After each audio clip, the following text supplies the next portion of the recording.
All right. Shalom, family. It's your brother Kanaiba coming at you once again with this video titled Roe versus Wade Overturned. We must look at everything from a spiritual vantage point. Okay, so looking at this thumbnail that I created, of course, is a very interesting thumbnail, wouldn't you say? But there's a meaning behind it, okay? And, of course, looking at this thumbnail, of course, I have the date 6/24/2022, right? Which that's the day that, the decision was made to overturn Roe versus Wade. It was June 24th of this year, okay? And there's a reason why I have the numbers 6 and 24 highlighted in red, okay? Because that's very significant, okay? Everybody is looking at this case and this situation pretty much from a two-dimensional perspective. They're looking at it carnally, okay? Even the women that's out there that's outraged, okay? They, for the most part, they're two-dimensional thinkers. They don't even understand the real reason why they're out there, okay? There's a deeper meaning behind this whole event, okay? There's a reason why the decision to overturn Roe versus Wade had to be on the date that it happened, okay? It had to be June 24th that it happened, okay? And it had to be June 24th because everything lined up too perfectly. When you look at June 24th, of course, that was a Friday, all right? And we're gonna, I don't want to, spoil too much because we're gonna get into it, but there's a spiritual left-handed side understanding to this whole event, all right? And it's gonna show you emphatically that when these women, when they abort their children, they're really, truly sacrificing their children to the horned deity known as Molech. Of course, when you look at my thumbnail, part of the picture, I do have Molech there. And, you see children being sacrificed to this idol. Okay? And on the left side of that picture is another a false deity. Okay? And this female deity is known, well, you know what? Let's just wait. We'll get to it. I don't want to spoil too much.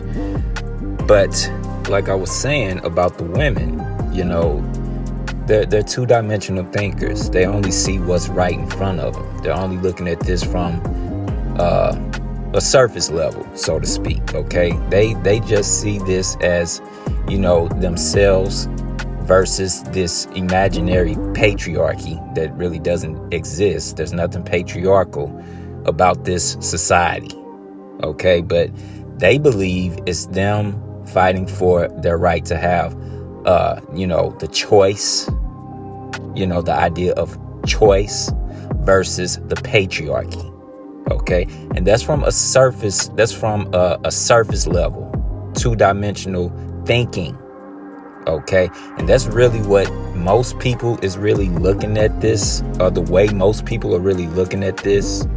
You have others who say that this whole thing is really just a distraction, okay? And in a way, it kind of is, but not so much, okay? I believe this event really is a focal point because of the specific date it happened on, okay? But with all that being said, and without further ado, let's actually get into the video. And of course, and as always, like I always say when I do these type of videos, this is just my critique. Okay, I could be wrong, okay, but this is just my critique looking at things from a spiritual vantage point, okay? Even when you go to the scriptures, it tells you what? He that is spiritual judgeth all things, okay? And that this warfare, okay, that the weapons of our warfare are not carnal. If the weapons of our warfare are not carnal, that would mean that the war itself for the most part, is not carnal either. Okay? But anyway, without further ado, let's get into the video. Okay? So opening up, this is from Britannica.com. Okay? Concerning the quote-unquote false deity that I mentioned named Moloch. Okay? And it reads, in the Hebrew Bible, Moloch is presented as a foreign deity who is at times illegitimately given place in Israel's worship as a result of the syncretistic policies of certain apostate kings. The laws given to Moses by God expressly forbade the Jews to do what was done in Egypt or in Canaan. Okay, Canaan is now what's known as the land of Israel, right? It says, you shall not give any of your children to devote them by fire to Moloch, and so profane the name of your God. That's Leviticus 18:21. It says, yet kings such as Ahaz, 2 Kings 16:3, and Manasseh, 2 Kings 21:6, and that's not to be confused with the patriarch Manasseh. But it goes on to say, having been influenced by the Assyrians, are reported to have worshipped Moloch at the hilled site of Topheth, outside the walls of Jerusalem. This site flourished under Manasseh's son, King Ammon, but was destroyed during the reign of Josiah, the reformer. And he defiled Topheth, which is in the valley of the sons of Hinnom, that no one might burn his son or his daughter as an offering to Moloch. The 2 Kings 23:10. Okay?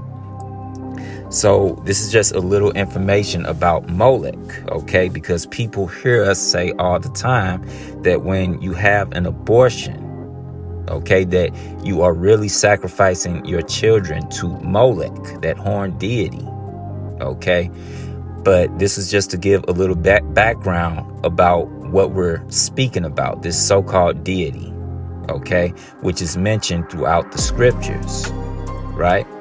So now, having said all of that, right, let's actually get into proving without a shadow of a doubt that when you actually have an abortion, this is really you sacrificing and sacrificing your children to a false deity, and you worshiping that deity.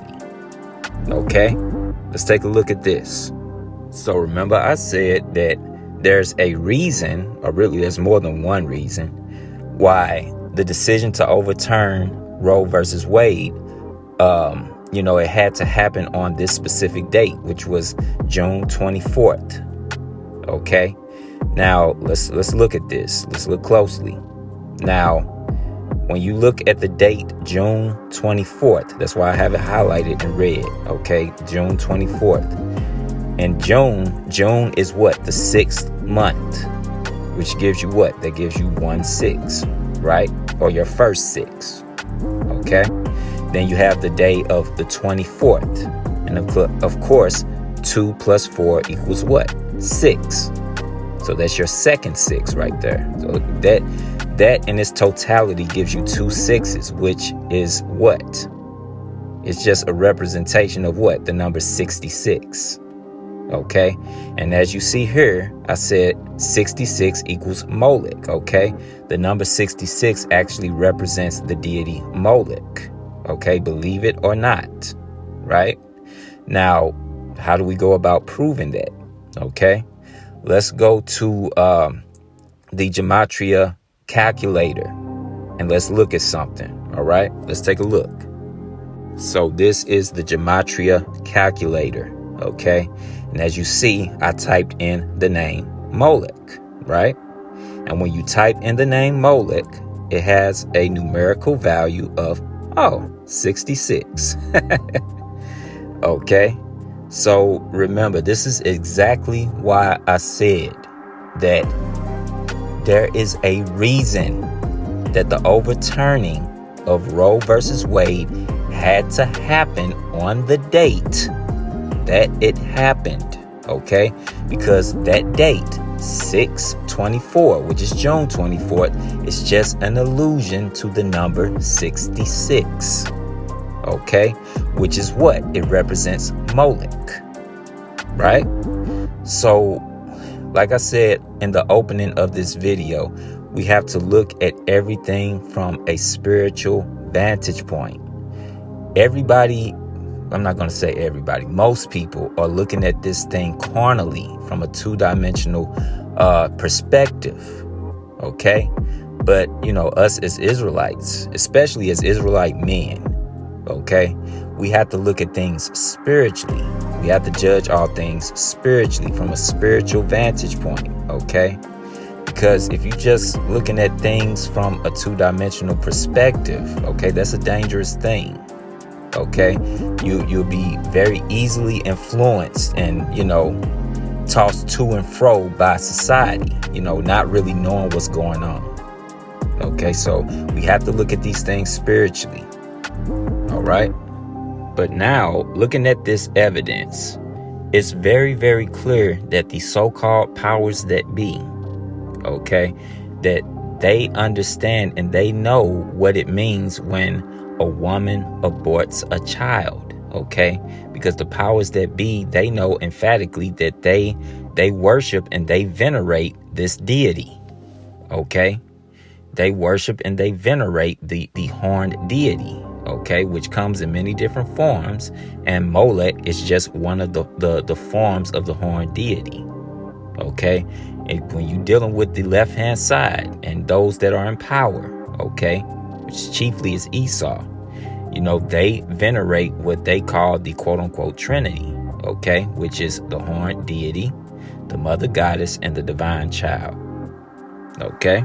So now that we have that information, could there be any more significance to the date of June 24th? Yes, it is. Because you have to understand that this whole thing is rooted in paganism. Okay? There's a reason that this whole event had to happen on June 24th. Okay? It's a reason why most of these so-called events happen on the dates that they do, okay? It's to cultivate certain energies and veneration of the so-called gods and goddesses that they worship, okay? This is all left-handed practices, all right? So, am I just talking out of the side of my neck? Is Kaniba reaching again? Well, let's see. Let's take a look at this, all right? So this is actually information about the pagan holiday known as Midsummer, okay, which is in association with the summer solstice, right?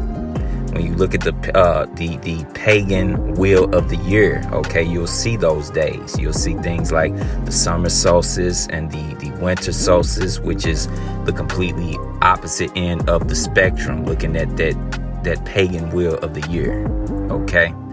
And of course, the summer solstice and midsummer are in association with each other. Okay, not exactly the same, but they're in association.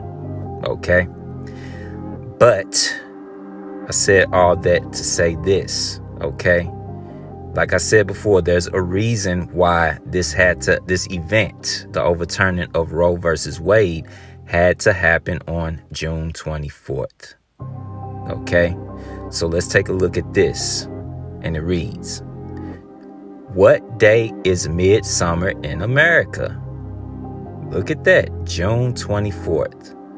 Midsummer is celebrated on June 24th, and it's a day that's meant for us to appreciate all the gifts that nature gives us. Okay, so this is pagan, okay? It's really in veneration of nature, okay? And really the sun, ultimately, okay? It says the summer solstice marks the longest day of the year, and that lands on June 20th. Now, in actuality, I believe it's really June 21st, okay? But don't quote me on it. But anyway, it goes on to say this. But because the old Julian calendar marked it differently, the date for Midsummer Day remains June 24th, okay? So we know for a fact that this event happened on June 24th, talking about the overturning of Roe versus Wade. Okay, and it just so happens that this particular day that happened happens to be the pagan day known as Midsummer. Okay, in veneration of what? The sun, right? So that's why I said a few minutes ago, these different events happen on specific dates to cultivate certain energies. Okay, it's really just in veneration of the gods and goddesses that they, worship on the left hand side. Okay, and that's why I said these women that's out there protesting, they really don't know why they're out there. Okay, they're two-dimensional thinkers. All right, but anyway, let's take a look at something else, because this day is also a day that's celebrated within Catholicism, okay? And we know for a fact that Catholicism is rooted in what? It's rooted in paganism. Christianity, period, is rooted in paganism, okay? So now, let's take a look at something. So this particular holiday is known as the Nativity of John the Baptist. Very interesting. Let's read. It says the Nativity of John the Baptist, or Birth of John the Baptist, make a mental note, or Nativity of the Forerunner, because of course John the Baptist was the forerunner for the Mashiach, Yahushua. It says, or colloquially, Johnmas, or St. John's Day, in German, Johnstag. It says it's a Christian feast day celebrating the birth of John the Baptist. It is observed annually on, the 24th of June. Let's pause. Okay, so this particular holiday is held annually on June 24th, and it's about the birth of John the Baptist. So it's dealing with birth. Okay, what is this whole event about Roe versus Wade about? It's about women's choice whether or not to give birth, right? It's about abortion.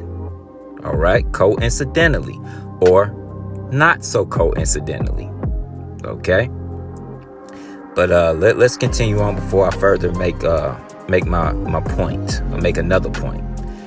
It reads, the Nativity of John the Baptist is a high-ranking liturgical feast kept in Roman Catholic, Anglican, Eastern Orthodox, and Lutheran churches. The sole biblical account of the birth of John the Baptist comes from the Gospel of Luke.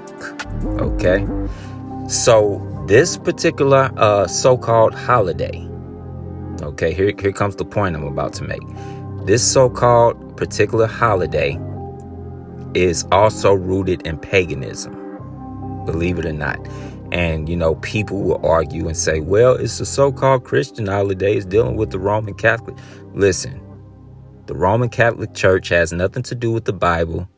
It's rooted in paganism, okay? It's an offshoot of the mystery school system of ancient Kemet and ancient Babylon, okay? That's what the Roman Catholic Church is, okay? Catholicism, right? But to prove that without a shadow of a doubt, why is June 24th deemed the birthday of John the Baptist when nowhere in the scriptures does it say that? Okay, why is that? Well, let's go into the scriptures and let's prove that this is actually pagan. It's rooted in paganism. Okay, let's take a look at this. So this is the book of Luke, chapter 1 and verse 36. And now, just to give you a little background, this is the conversation that the angel Gabriel is having with Mary, the mother of the Mashiach, Yahushua, okay, concerning her future, the future birth that she's going to give to the Mashiach, okay, because at this point, she's not pregnant yet, okay. Again, the events that happened in Luke chapter 1 took place before what you read in Matthew chapter 1, okay, that's very important, right? But let's read what the angel Gabriel actually said to Mary. And it reads, and behold, thy cousin, Elizabeth. Now, Elizabeth is the mother of John the Baptist, okay? It says, and behold, thy cousin Elizabeth, she hath also conceived a son in her old age. And this is the 6th month with her. So right now, she is 6 months pregnant. Make a mental note, okay? Who was called barren. So originally, Elizabeth was barren because she was in her old age, okay? But she was allowed to get pregnant with the forerunner of the Messiah, which is John the Baptist, okay? And at this point, when the angel Gabriel is having this conversation with Mary, Mary's cousin Elizabeth is 6 months pregnant. Make a mental note of that, okay? Now, that would mean at the time that Mary actually becomes pregnant, she's impregnated by Joseph. Yes, Yahushua has a biological father, and his name is Joseph, okay? But by the time that she conceives by Joseph, her cousin Elizabeth is already 6 months pregnant, which would mean what? That John the Baptist is 6 months older than Yahushua, okay? Now, here's the point to prove that this is pagan. This whole St. John's Day or the nativity of John the Baptist, okay? It's not biblically founded, okay? When you take June the 24th, or you take the month of June, and you count 6 months later, what month does that put you in? It puts you in December, okay? And again, this shows that this is pagan, because this is rooted in the false idea that the Messiah or the Mashiach was born on December 25th. And that's a lie, okay? The Messiah, Yahushua, he was not born on December 25th. He wasn't born in the wintertime at all, okay? But you have these false religions, such as Catholicism, that's rooted in paganism. They have to have the birthday of the Mashiach on December 25th to link him to all the other false deities that have the birthday of December 25th, be it Tammuz or Horus, etc. Okay? But the true Messiah of the scriptures was not born in the wintertime. He was not born on December 25th. But that's where this whole idea of June 24th being John the Baptist's birthday, that's where this whole idea comes from. It's rooted in Yahushua supposedly being born December 25th, okay? And notice it's a day apart. John was born on the 24th, allegedly. And allegedly they claim that the Mashiach was born on the 25th, okay? And they misconstrue the scripture that says he must increase and I must decrease. That's why they have John's birthday on the 24th, which represents him decreasing, and Yahushua's birthday being on the 25th, being him increasing. That's the twisted logic that they're using to try to justify this pagan holiday. Okay, I know that was a lot, okay, but you can go research this day for yourself. That's emphatically why they're doing this, okay? But I said all of this to make this point, okay? Now, when you look at the Catholic Church supposedly is supposed to be strongly against abortions, right? But yet, the decision to overturn Roe versus Wade happened on June 24th, which is an allusion to 66, which is in association with Molech. And it just so happens this same day that there is a Catholic holiday known as the day or the nativity of John the Baptist. It's all linked, okay? I mean, this is really just showing you that the quote-unquote Catholic Church, you know, dealing with this situation is just controlled opposition, okay? They venerate the same thing, okay? They venerate the same gods on the left-hand side, Okay, they venerate the horned deity, the quote-unquote mother goddess, and the divine child as well. Okay, the Catholic Church does. Okay, so now let's move forward. So this is an article from Reuters.com, and it reads, Washington, June 24th, Reuters. The U.S. Supreme Court on Friday overturned the landmark 1973 Roe v. Wade ruling that recognized women's constitutional right to abortion, a decision condemned by President Joe Biden that will dramatically change life for millions of women in America and exacerbate growing tensions in a deeply polarized country. Okay, so I read all of that, and this is really foolishness. I mean, how can that dramatically change the lives for millions of women? You mean women on the regular are just murdering their children left and right? I'm telling you, when the scriptures tell you that all wickedness is but little to the wickedness of a woman, okay, that is a very true statement, okay? Now, of course, it's not all women, but, you know, just looking at this event, we know it's the vast majority, okay? But I read this part of this particular article to, you know, clearly show that this happened on a Friday, okay? And remember, in the beginning of this video, I said that there's a significance to why this event, okay, this ruling had to happen on June 24th, okay? And we got part of the answer we've already dealt with, but June 24th just so happened to land on a Friday this year, okay? I said everything lined up too perfectly for them on the left-hand side, okay? Now, why am I putting emphasis on Friday, okay? Because when you deal with this, the day of Friday is named after the Norse goddess Frigga, also named Freya, okay? But it's named after the Norse goddess Frigga, okay? So now, and they venerate these false deities, okay? So now let's get a little bit of information about Frigga. Okay, let's take a look at this. So here's an article dealing with information about the Norse goddess Frigga. Okay, and I'm really only going to read the first sentence because that's really all we need. Okay, and it reads, Frigg or Frigga is the goddess of marriage, family, and motherhood in Norse mythology.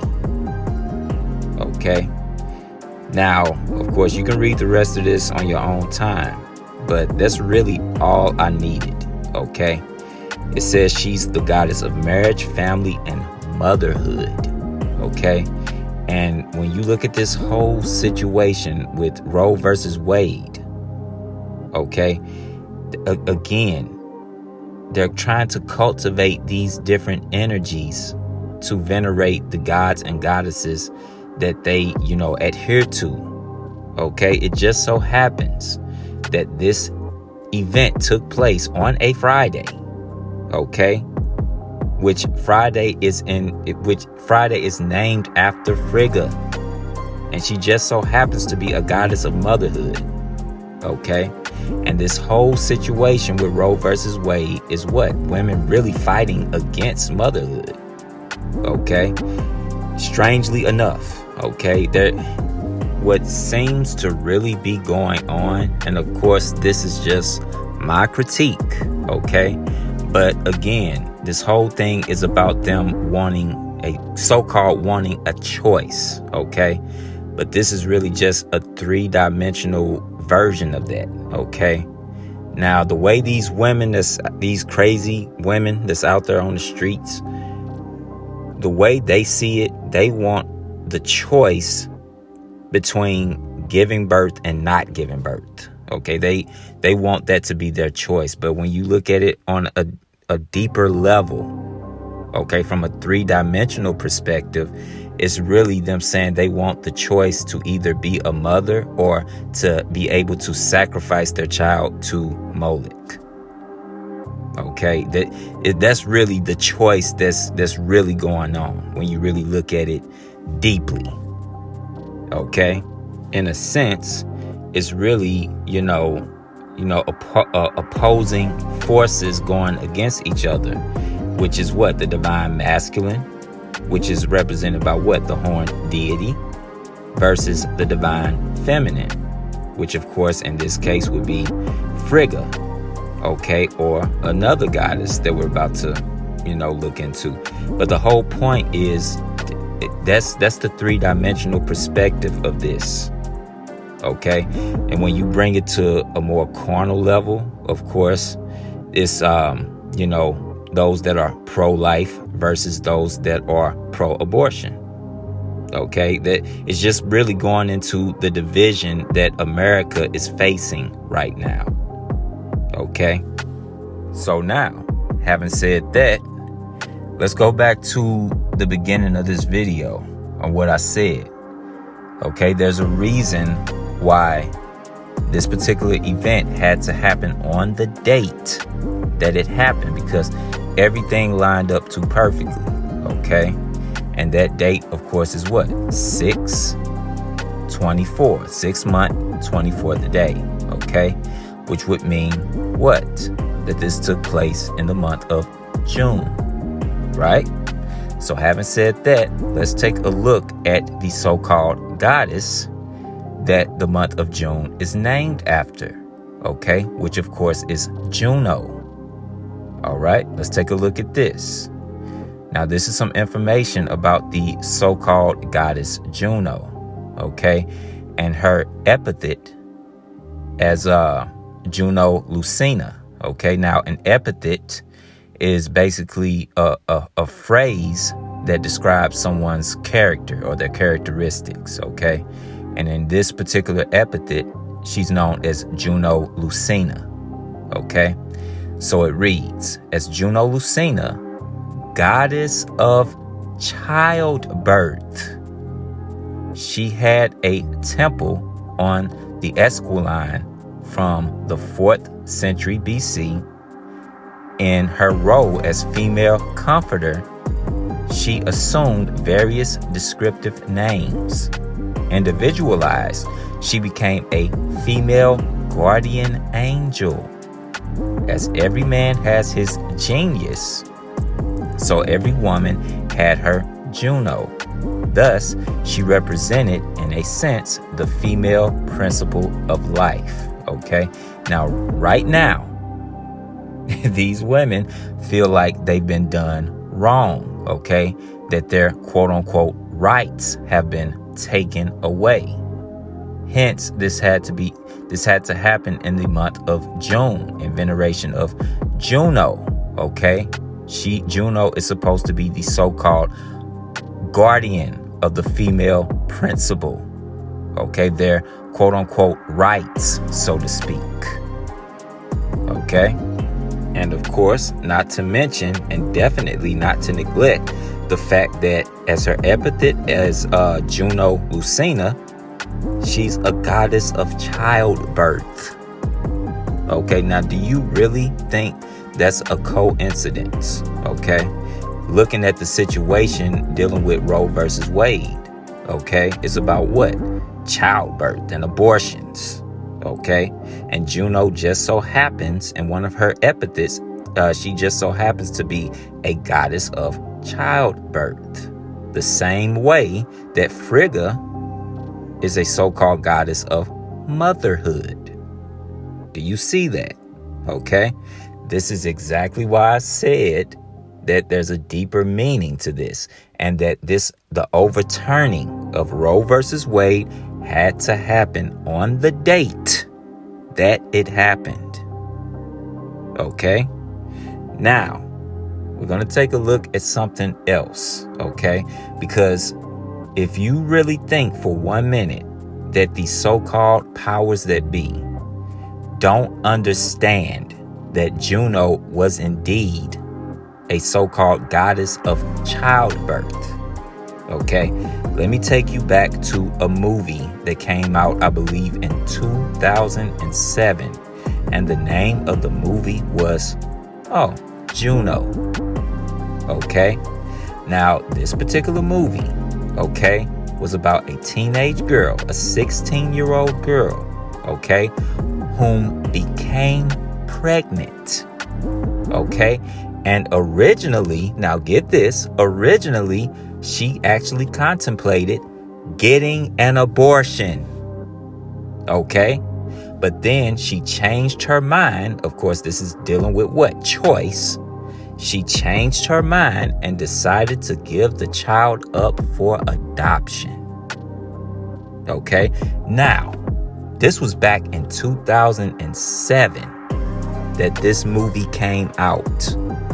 Okay, now, could this be predictive programming? Okay, them knowing that this event will happen sometime in the near future. I would say yes, but again, this is just my critique. Okay, and the fact that Roe versus Wade actually happened, this overturning of Roe versus Wade happened in the month of June. Okay, which is what? So-called Pride Month. Speaks a lot. It actually speaks to the fact that this is indeed predictive programming. Now, why do I say that? Okay, let's actually look at the star of this movie, this young lady. Okay, let's see what she's doing these days. And I put emphasis on the word she. Okay, let's take a look at this. So this is the individual whom was the star of the movie Juno. Now, this individual was formerly known as Ellen Page, but now goes by the name of Elliot Page. Okay, this individual has now transitioned from a female to a male. Okay, now this is why I said this is really the icing on the cake for me. This, without a shadow of a doubt, that movie to me was predictive programming.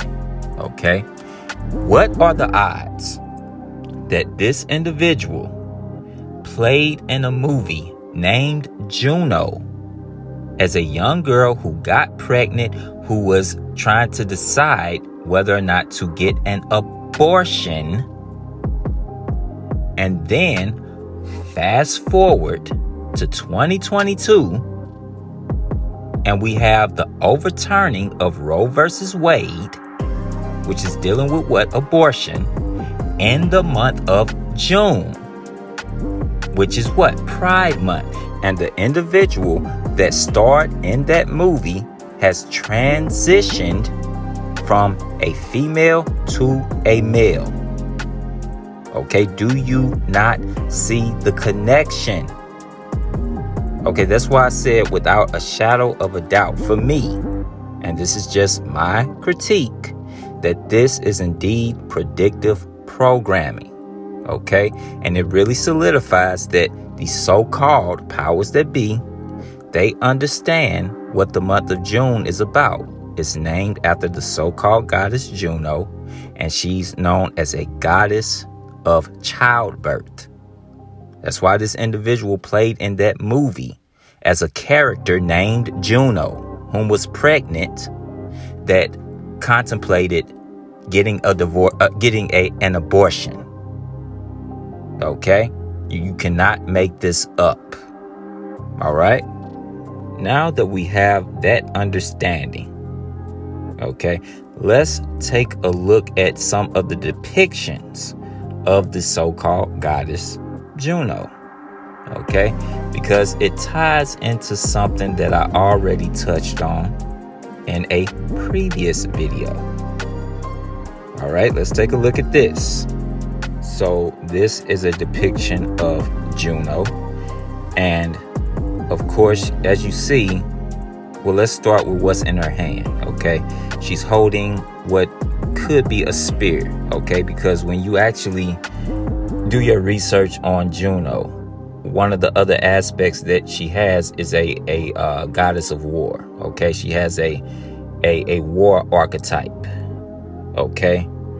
Which would make sense because when you look at these different women that's out there protesting, again, they're, pretty much conjuring this war-like type of energy, okay? Trying to fight against this imaginary patriarchy that's out there, okay? But yes, Juno also has a warlike aspect. That's why she's holding what I believe is a spear in her hand, okay? Then when you look at her attire, she has her left breast out, okay? Now there's a reason for that, okay? Having one of the breasts out, especially if it's the left, okay? It's symbolic dealing with these so-called goddesses because it's supposed to be a representation of wisdom, okay? In the ancient world, milk has always been a metaphor for wisdom and understanding, okay? And of course, milk comes from what? The woman's breast, right? And it's not really, a left-handed thing. This is just the ancient world, because even dealing with our culture as Israelites, okay, the concept of milk, is a metaphor for wisdom, okay? When you look at, I want to say it's Isaiah chapter 28, starting around the 9th verse, it says, whom shall he teach knowledge? And whom shall he make to understand doctrine? Roughly paraphrasing. Then it says, he that is weaned from the milk and drawn from the breast. Again, wisdom and understanding is a metaphor for, the milk is a metaphor for wisdom and understanding. Okay. When you go to the New Testament, I want to say it's in 1 Peter. It talks about how as newborn babes, we desire the sincere milk of the word of God that we may grow thereby. Right. So again, in ancient culture, milk is a metaphor for wisdom. And that's why a lot of these false goddesses, they'll have their one of their breasts out. Okay, because another aspect of these so-called goddesses is being a goddess of wisdom. Okay, and just to further prove that, look at the photo. Look what animal is with her. Oh, it's the peacock. Okay, so y'all spidey senses should be going off right now, because I spoke on this in a recent video I just did, which we're gonna touch on. Okay, but now let's look at the next photo. Okay. So this is another depiction of Juno, okay? And of course, she has one of her breasts exposed again. Okay, now this time it's the right breast. But most of the time when you look at these depictions of these false goddesses, it's usually the left breast, right? But again, this just goes to show you, it's going into the metaphor of wisdom, how milk represents wisdom. Okay, and this is the second photo we see of her depicted with what? The peacock. It's just, again, further giving credence to what I said, that she's a goddess of wisdom as well, because that's what the peacock represents. Okay, all the eyes within the feathers represent wisdom. Okay, you have a whole bunch of eyes, meaning what? You see more clearly. Okay, it represents wisdom. All right. So now we see this is the second photo of her with the peacock. Okay, so now let's look at one more photo or one more depiction of Juno. All right, so here's the next depiction of Juno. Now, of course, in this one, she doesn't have one of her breasts exposed, but again, she's with the peacock. But before we even, move forward with that, let me go back to one of the breasts being exposed, okay? If, any of you are, fans of the hip-hop culture, okay?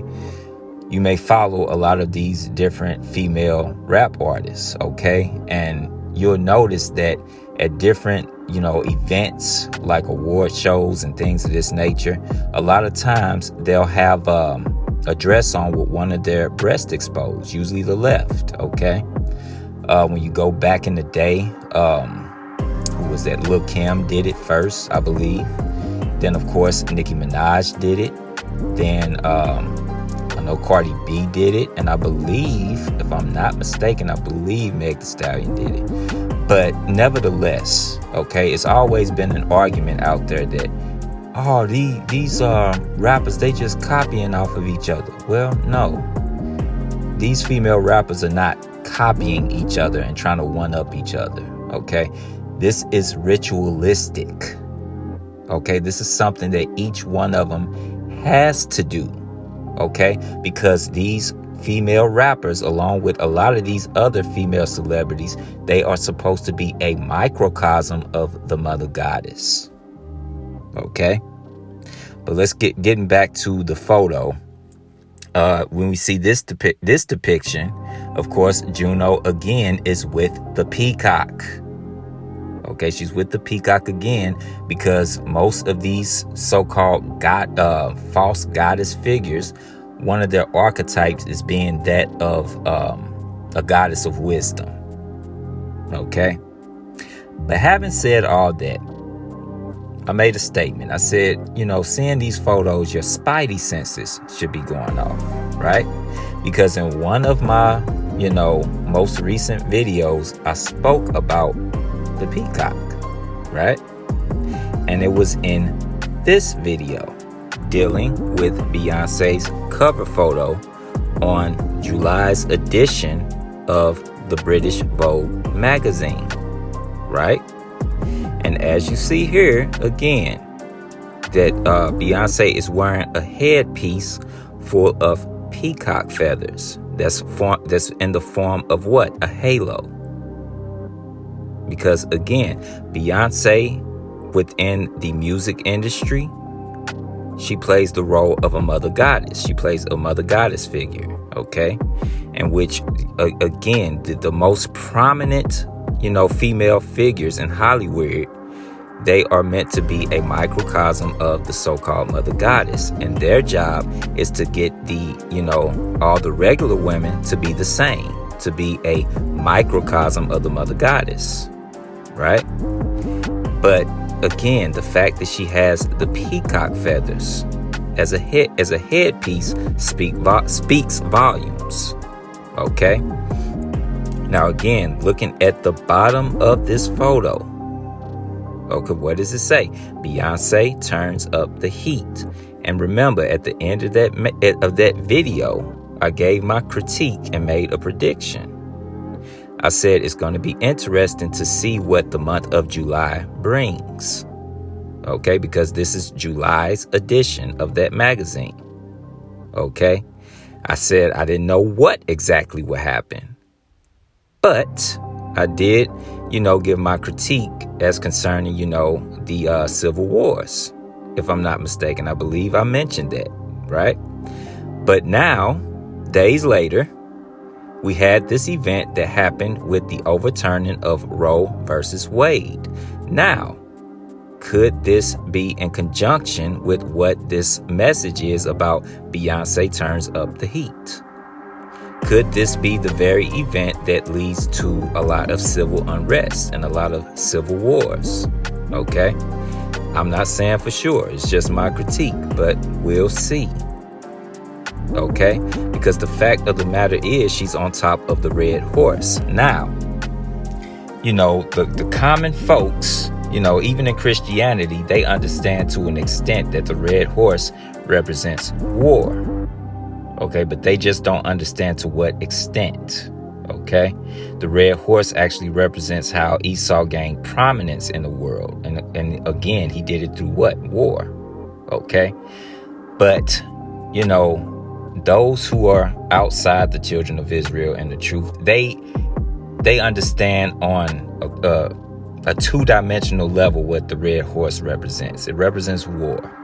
Okay. So this is why I say, could this event dealing with the overturning of Roe versus Wade lead to civil wars? Okay. Again, only time will tell. Okay. This is just my critique. I could be wrong. But looking at this from a spiritual vantage point, I would not be surprised at all. Okay? But anyway, I believe this is actually a good place to end the video. And again, the title of the video is 6/24/2022. Roe versus Wade overturned.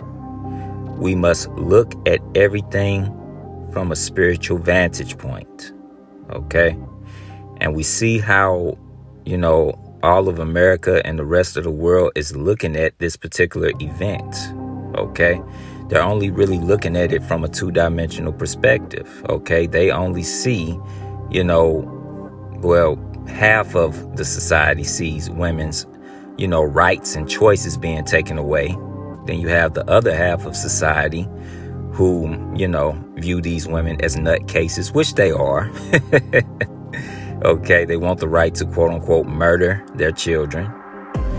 But again, there's a deeper meaning to this whole event, and there's a reason why it had to happen on the date that it happened. Okay, and we went through, all the information, me building my premise as to why I believe what I believe concerning this situation. Okay, now again, and one more time, I'm going to give my disclaimer. This is just my critique. Okay, I could be wrong, but this is just what I'm seeing from a spiritual vantage point. Okay, but as always, I want to give all praises, honor, and glory unto Yahweh, Bahashem Yahweh Shai, Bahashem Ruach Kodash. I want to thank all you brothers and sisters for tuning in. I hope this video was informative and edifying. And until next time, Shalom, family.